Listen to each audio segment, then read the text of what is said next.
Hello বন্ধুরা, আজকে আমি আপনাদের সঙ্গে শেয়ার করব সর্ষে চিংড়ি রেসিপি।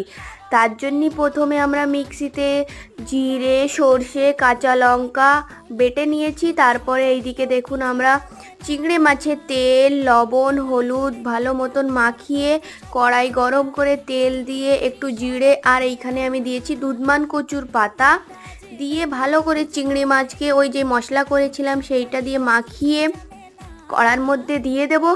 দিয়ে সামান্য একটু জল দেব, দিয়ে ওকে নাড়াচাড়া করে গ্যাসের ফ্লেমটা একদমই কমিয়ে দেবেন আর ওকে ঢেকে রেখে দেবেন।